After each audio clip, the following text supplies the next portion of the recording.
Shalom. Lahayim. Nawathan Kal Halalim La Yahweh. Bahasham Yahweh Shai. Bahasham Racha Ha Kodash.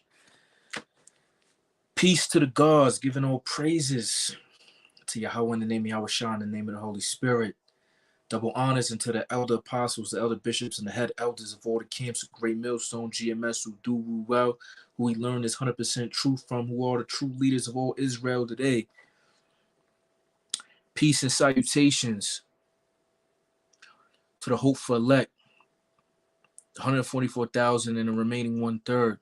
Yahweh Bashem Yahweh Shabbarakatam, to you sincere Akim Wa Akwath. All right.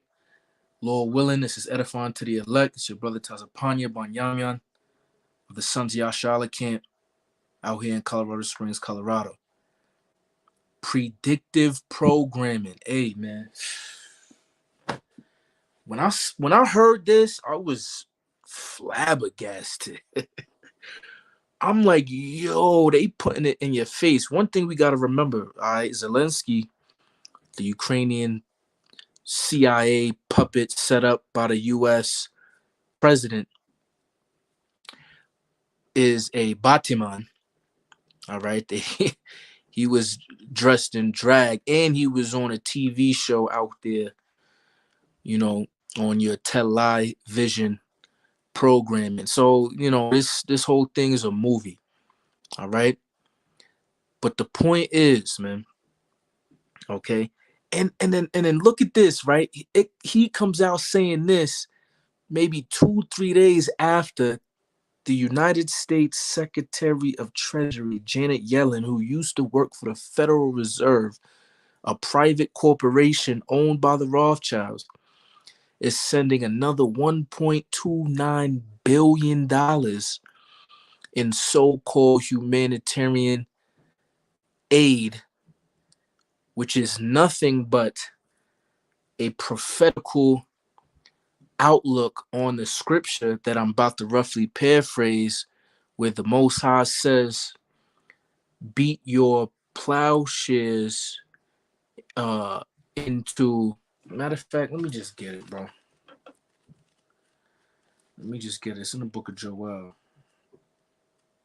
We actually gonna go to the book of Joel as well. Okay.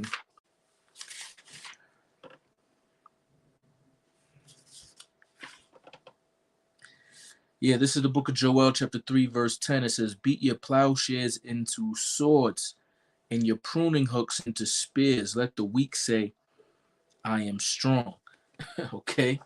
So Ukraine, a weak nation, okay, is becoming strong because of the beast, which is NATO, EU, even though it's not a NATO nation, it's not part of the beast, but they are Edomites that do live in Ukraine. Okay. But is giving money to Ukraine. These people are taking away, obviously, as you could see, the famine of food coming, the supply chain crisis, the food shortage crisis. They're taking away agricultural money. Bill Gates buying up all this farmland, right? China's doing the same thing as well.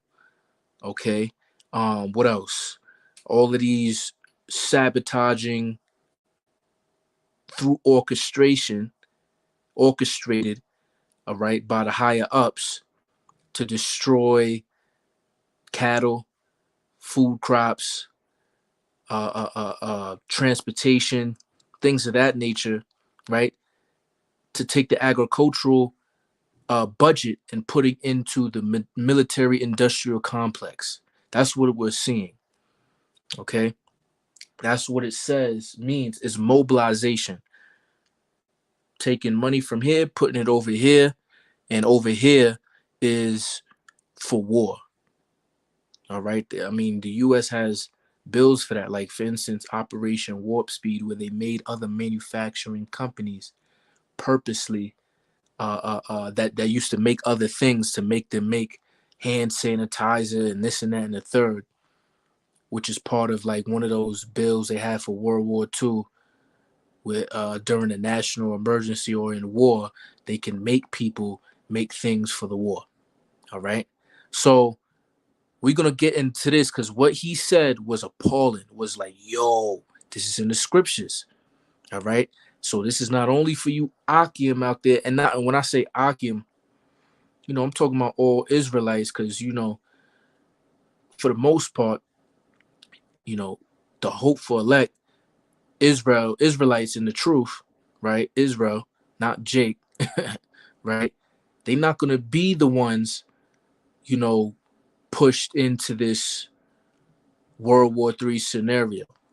All right. It's gonna be these niggas that's gonna get caught as a thief in the night, that's gonna go down to Egypt for help, and then winding up on some cargo plane to head over to fight for the great whore, the virgin daughter of Babylon. All right, let's get into it. In Washington, a House committee approved. I'm gonna do that a little later. Video on that one a little later. President Zelensky hasn't stopped his demands for more aid in Ukraine's fight with Russia.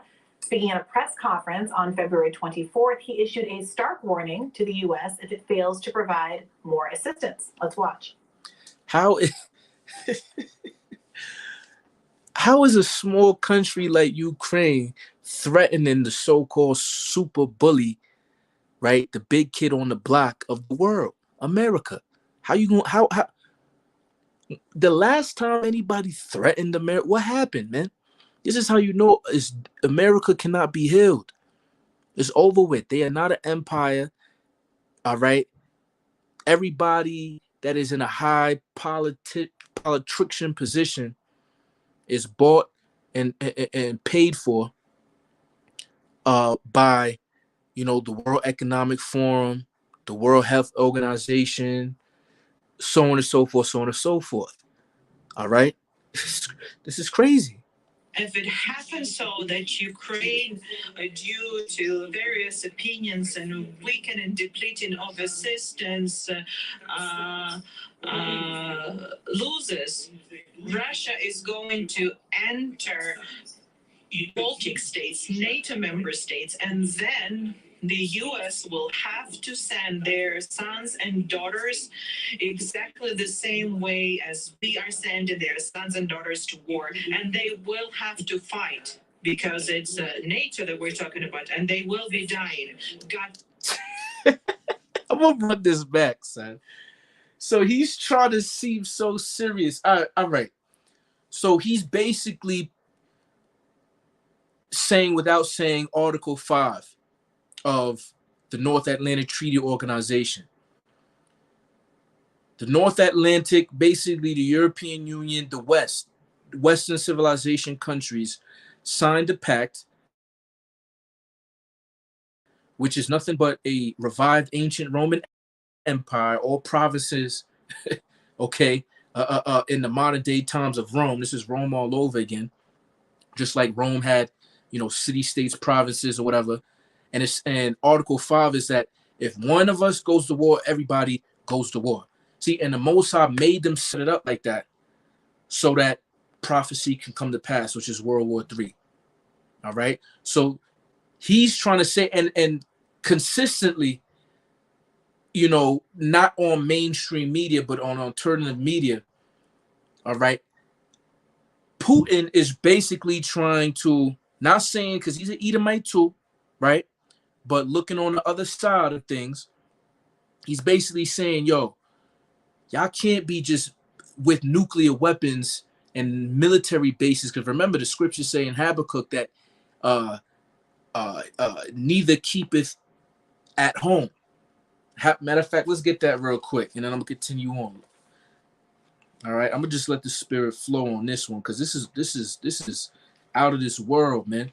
Because we right here at the door, man. And the reason why I continually keep saying all of this World War III talk, that means the economy is going to crash at any minute, man. Be prepared for financial vicissitude. Look that word up. All right. An abrupt change that you wasn't aware of. All right. There's a reason why they keep giving money and money and money. I uploaded a video yesterday about the Cantillon effect. All right. They purposely trying to destroy America financially so they could bring about more control for the elite through the CBDC's digital ID and the RFID chip. Okay. And then if you could control people, it's easier for them to go do what you want them to do. Like because they want to sit in they feel like they sitting in the seat of the Most High. Remember, we don't have free will. The Most High controls all of our, man's goings of the Lord, right? As the scriptures say. So they want it to be man's goings of Amalek, of Esau. So if we say, yo, you going to war, you're going to go to war because it's going to be like there is, just like with this is why the jump shot was the precursor to everything, man. You wanna get paid? Take the jump shot. Niggas, remember y'all going to work and all that, and you at your job, and niggas is like, son, I don't want to take it, but I got to. I got family to feed. Oh, ye of little faith, man. These niggas is going to take the chip, man. Oh, yo, you want to get paid? I know hyperinflation is happening. This and that, and the third. You can't pay for this, can't pay for that. Yo, take this universal basic income. Yo, go to war. This and that, and the third. Blah, blah, blah, blah. Yo, I'm telling you, they're going to hit you with the swindle, man. Esau is a deceiver, man. All right, this is Habakkuk chapter 2, verse 5. Yea, also because he transgresseth by wine, he is a proud man, neither keepeth at home. That's the point. Neither keepeth at home. So Putin is like, yo, why are you at all these countries that's at my border using them to have storage of nuclear weapons to try to threaten me for not? I'm not trying to expand. I'm trying to get the old land back that I had once of our people through the USSR. What was it? The Unified Socialist something Russia, right?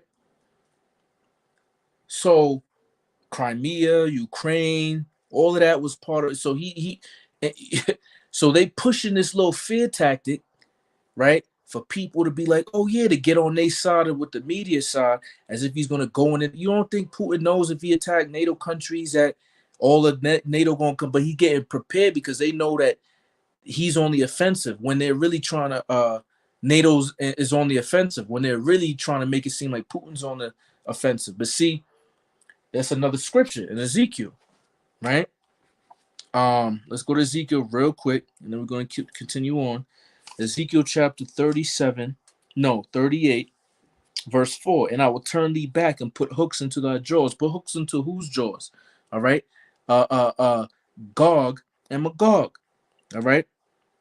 All right. The power seat of Russia with the rest of its citizens. Okay. And I will bring thee forth in all thine army, horses and horsemen, all of them clothed with all sorts of armor, even a great company with bucklers and shields, all of them handling swords. Okay. So the Most High's, controlling Putin, man, controlling these Russians, man. You see what I'm saying? These Russian Edomites for a reason to let prophecy come to pass. Let's hear this again. Listen carefully to what he says if y'all haven't seen this or heard this yet. Baltic states, NATO member states, and then the U.S. will have to send their sons and daughters. Oh, let me pull it back, Salakia. Fourth, he issued a stark warning to the U.S. if it fails to provide more assistance. Let's watch. If it happens so that Ukraine, due to various opinions and weakening and depleting of assistance, loses, Russia is going to enter Baltic states, NATO member states, and then the U.S. will have to send their sons and daughters exactly the same way as we are sending their sons and daughters to. And they said daughters. That's why I said all genders. Y'all got to remember, Thawada, Pillars of Benjamin. All right. USSR is the Union of Soviet Socialist Republics, or the Soviet Union, Khan, the water. All right, that's what it means. Ukraine was part of that. That's why the eastern side of Ukraine is all Russian speakers, bro. Donbass and things of that nature. All right, and he's trying to, supposedly fight them from against the Nazis, because the whole shit, is some real, you know, um, you know, Nazism that's going on over there. All right, but sons and daughters, because y'all they threw it under the bus. People ain't really know. U.S. been passed the bill. All right, and it was either, I think one of them was in like 2018, another one now was like last year, 2022. Women, because of this whole equality and feminism, all right, is eligible, all right, with on the same length over eight, of official age, or whatever the age bracket is, to be drafted into the war. They already have all the legislator written up. Woe unto them that make unrighteous decrees, but it is what it is. All right. So all these Keisha out here, with the weave on, you feel me? Maria, out there thinking she popping at the gym with her ass out and all of that. You see what I'm saying? Pocahontas, you feel me? Thinking that she good money because, she got a little card and be on the res and all of that. They gonna use all these niggas, man. Every possible person that they can. And it ain't gonna be the Ukraine. That's not where they sending y'all. You feel me? Like I said, it's the okie doke. They're gonna hit you with the swindle, and we're gonna read where they're gonna send. Niggas is not gonna be going to no Ukraine. We already know the prophecies of where people is gonna go to. We're gonna read it. War, and they will have to fight because it's NATO that we're talking about, and they will be dying. God forbid, because it's a horrible thing. Meanwhile, Pentagon officials went before two House committees on Tuesday to testify on U.S. military assistance to the war-torn country. Lawmakers grilled the officials about how they're monitoring U.S. arms and weapons sent to Ukraine. Some members have been vocal that Congress will not be used to write blank checks. That funding needs to be justified in detail for it to continue. So Zelensky was saying there that, Ukraine's got to be the last stand, because if we get overrun, then Russia is going to invade a NATO member, and then the U.S. is going to have to send ground troops, which, if Russia invades a NATO member, that has a high likelihood of having World War III, but they're not going to do that. Right, that's the whole point. So what they're not good. They're not gonna. You see, yeah. look at Keisha fake. This shit is crazy though, because these niggas think that they know. See, Amos 3:7, right? For the Lord God will do nothing lest he revealeth his secret unto his servants the prophets. We know in part, we prophesy in part. We know what's going to go down. We don't know the exact pinpoints, all right? But we know exactly, all right, the correct interpretation through the spirit of Yahweh Bashem Yahweh Shai, all right, of the scriptures, man. Because Yahweh Shai is supping with his prophets, man.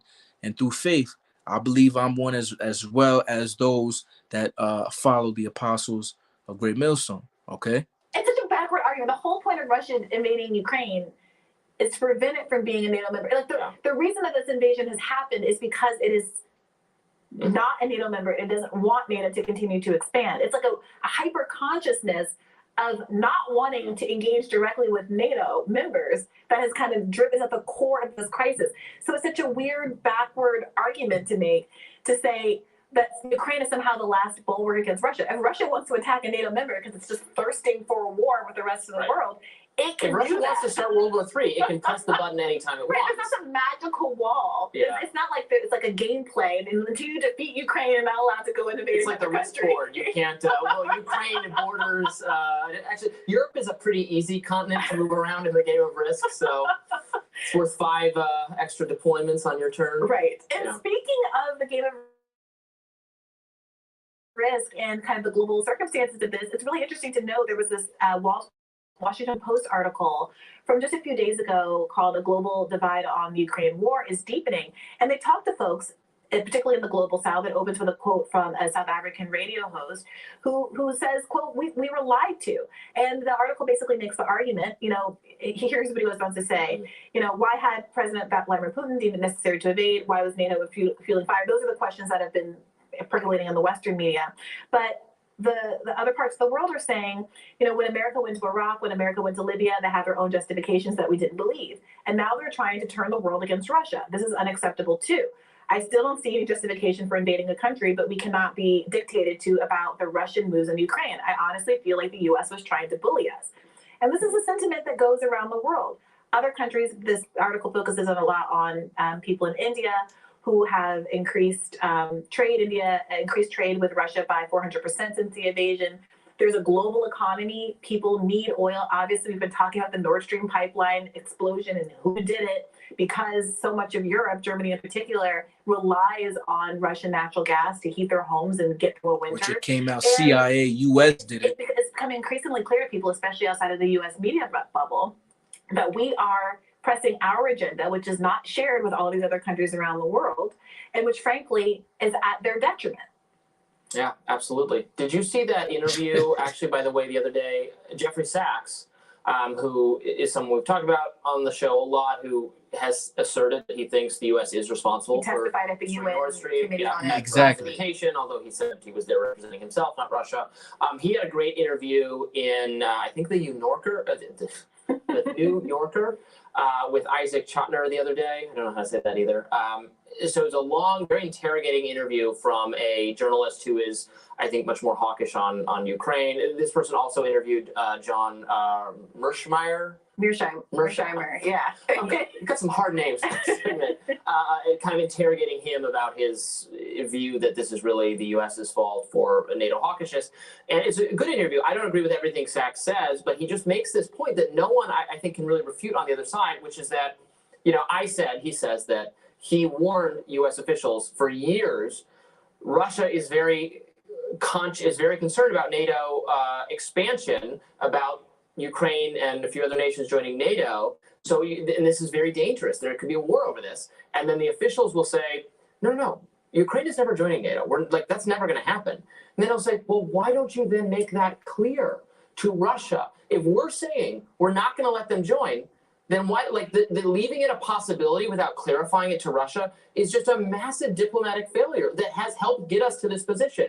We could have just been clear that was not going to happen. And then the pretext for this war, at least, would not have existed. Maybe that wouldn't have totally prevented it, but it might have. It might have lessened the odds of this happening. So we should have just been clear in our diplomacy instead of leaving it vague. Yes, and that pretext point is, I think, really important. So many folks who are critical of U.S. engagement, how it's approached this conflict, and the fact that it's the argument that it's in fact invested in a proxy war with Russia for reasons that had very little to do with protecting the interests of Ukraine is partly because the argument that this had to happen, Russia invaded, we didn't do anything, there was no provocation, is so weak. And if there were more evidence that the U.S. had done everything it could to de-escalate this crisis, if there had been all these reports about negotiation sessions that the U.S. or the West, Boris Johnson, derailed, as we reported on back in the spring, and as that former Israeli prime minister just talked about last month and had to walk back a statement saying, well, yeah, there was opportunities for negotiation and the West killed it.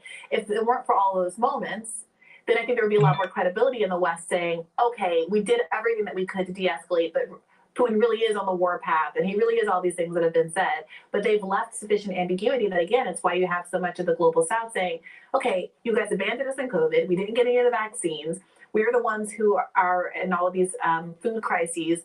Ukraine is the breadbasket of Europe. It's disrupting our energy supply. It's doing nothing but to hurt us. You've disrespected us. One of the people in this article mentions how, Donald Trump antagonized Africa, calling it SHIT places and stuff like that. So after all of this, America expects us to suit up and sacrifice for its war. Yeah. I guess when Zelensky expects it. Zelensky expects. It's a weird kind of a threat. It feels like a threat. And he's not saying, obviously, Americans have to come fight he's saying here. the threat is coming from Russia, but yes. Yeah. Yes. Believe it. Well, so that's the point. So, yeah, so all these countries, it's like, nah, we not riding with you. You see what I'm saying? But I'm going to get these precepts and we just going to close it out. This is the book of 2nd Esdras, chapter 16, starting at verse 33. The virgins shall mourn, having no bridegrooms. The women shall mourn, having no husbands. Their daughters shall mourn, having no helpers. Verse 34. In the wars shall their bridegrooms be destroyed, and their husbands shall perish of famine. Okay. Verse 35. Hear now these things and understand them, ye servants of the Lord. Remember, wisdom is the principal thing, and with all thy getting, get understanding. All right. In the wars, okay, the bridegroom shall be destroyed, man. All right. This is the book of Isaiah, chapter 3, and verse 25. Thy men shall fall by the sword, and thy mighty in the war. Okay. So listen, the draft is going to come, man, through the spirit. Okay. And you don't think that the nation of Israel is going to go? Let's go to the book of Joel. Let's go to the book of Joel. All right. This is Joel chapter 3, verse 2. I will also gather all nations, all right, and will bring them down into the valley of Jehoshaphat. Right. So it ain't just the other heathen nations. 2/3 of Jake too is going to be heading over there as well, man. All right, but it ain't going to be on the borders of Ukraine and Russia. See, that's the swindle. All right, it's going to be in the Levant region. Okay, that Persian Gulf, Arabian Desert, Middle East type area, man. All right, the Valley of Yehoshaphat. Okay, the Lord's judgment, the Valley of Decision, and will plead with them there for my people and for my heritage Israel, whom they have scattered among the nations and parted for my land. All right. So this thing is going to get crazy, man. It's going to get real crazy. People's going to be sent and think and going to think it's going to be great confusion. That's what it says in Second Esdras. They going to, evil shall arise upon earth, so on and so forth, right? And then they're going to be confused when America come out with, yeah, so we got this and that and the third amount of people needs to go into the war. We don't have enough people, so we got to make a draft. If you of this age, and niggas gonna be like, what? Nah, I don't want to go. And this is when the FEMA camps, it's gonna get crazy, bro. It's gonna get real crazy. So yeah, and you women too. They're gonna be like, yeah, we need nurses, we need this, we need that, secretaries, everything. You see what I'm saying? Ended up they putting a gun in your hand, talking about on the front lines. Yeah, yeah, it's gonna get real deal Holyfield. All right. Let me see if I could think of one last verse. All right, and then I'll probably get the scriptures that the brothers posting up. Okay. Let's see here. Second address. Right. Matter of fact, just for the sake of time, because it kind of left me, but I'm gonna get what the brother Pillars of Benjamin brought out. This is Joel chapter 2, verse 20. But I will remove far off from you the northern army, and will drive him into a land barren and desolate, with his face toward the east sea, and his hinder part toward the utmost sea. And his stink shall come up, and his ill savor shall come up, because he hath done great things. Okay. So yeah, man. You know what I mean? Russia about to turn up. All right. So get ready. Get ready, man. Things is about to get heated. Draft. Lord willing, is edifying to the elect. To the next time, shalom.